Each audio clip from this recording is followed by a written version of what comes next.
you that Perlis is so close to Thailand that it's no longer influenced by the rest of Malaysia. In fact, it could be seen as a different world. What we still do share with the inhabitants of this unique planet is that we all love to eat in abundance. They say the best food starts from the streets, and that's exactly what happened here. Because they started in the 1980s at a night market, and then became a little stall, and then moved over here about 6 years ago, where they not only opened one, not two, not three, but 5 shops in a row, and another one at the other side of town. Isn't that cool? Coming live to you from Kangaperlis, we bring you Yong Tau Fu that will rock your world!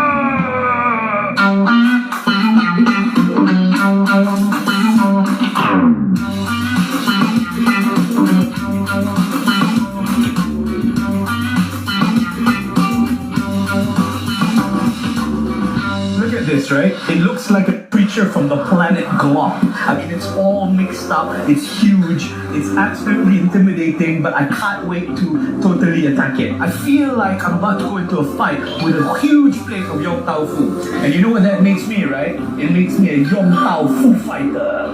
Without further ado, let's do this!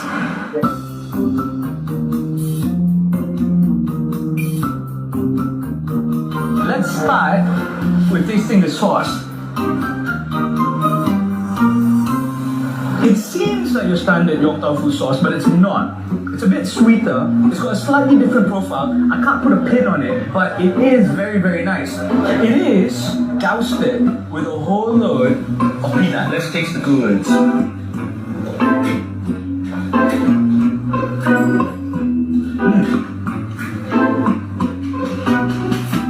Super yummy. The saltiness of all this Yong Tau Fu sort of like comes out in flavor. I think they use slightly better Yong Tau Fu because, and when I say better Yong Tau Fu, I mean you can taste the fishiness in it. I mean some Yong Tau Fu tastes like absolutely nothing but flour, but this one, there's a bit of fishiness in there. And that salty flavor sort of like counters the sweetness of this, glob of sauce over it.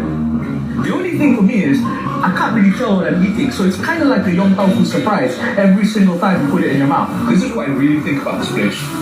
I am super amazed that from a humble dish like this, he's managed to grow his little world into almost something as big as an entire systems of planet.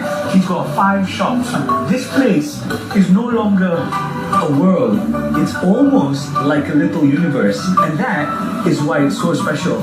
Everybody comes here. It's so amazing. Although Perlis may be really small, but inside is an even smaller universe you have to check out. By the sea, the king of transportation is of course boat. And here in Perlis, there are a boatload of that. It's so iconic that the colors you find at fishing villages are one of a kind to the whole country. But never mind the aesthetics. When I romanticize about the sea, I think about nothing more than the food. The freshness of seafood at any restaurant cannot get any better than when the fishermen themselves dock at the doorstep of the restaurant.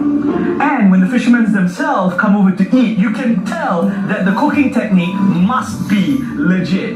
That's how this place got its name, Restoran Nelayan. Today, the jetty has moved somewhere else, but the people's choice still remains.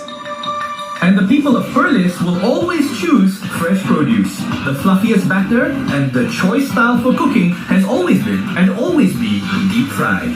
A bit of vegetables on the side, smashed for easy access, and sauce to soup things up. Oh yeah! Simplicity is the key to everything, but I can assure you there is nothing simple about what I am sitting in front of. This whole shop has so much variety, from rice to all sorts of other fish on a grill, etc., etc. But a lot of people come over specifically to have this cuco ketam, which is basically crab fried with batter, right? The word chucho usually means for me something like chucho udang, where they take like lots of batter, they take like some shrimp, they put it in there, and then they fry it so it becomes like a little puff ball with little shrimp in it. However, this particular thing is more crab with a little bit of like dough and flour on the side. Have a look at this. Isn't this gorgeous? Should be very, very delicious. Let's give it a shot.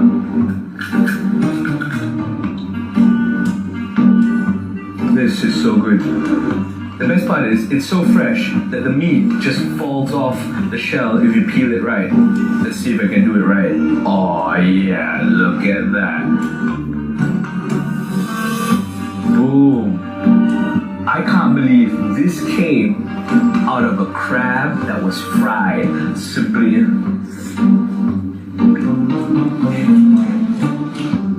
simple chili sauce and it's beautiful.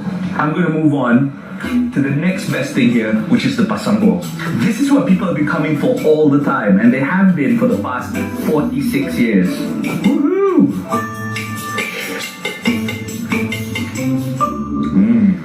So this pasambo is not, for me, a typical pasambo, because usually when I think pasambo, I think Penang and I think very mamak food. However, over here, the gravy that's been put over tastes like the spice has been more influenced by Malay culture. It's sweeter, it's much more, intricate, but at the same time, it's very simple. It's quite appalling to me that I've been in this area so many times in my life to take a ferry over to Langkawi, yet I've never known about this particular place. Now that you do, if you're ever in the area, you have to try this out, because rather than trying out all the lovely delicious foods that you have here in Kuala Perlis, you need to also taste this one, because this is a total institution. 46 years is such a long time, and that means it has fed generations upon generations, and you can taste the flavor of that. And for me, that is what this place is all about.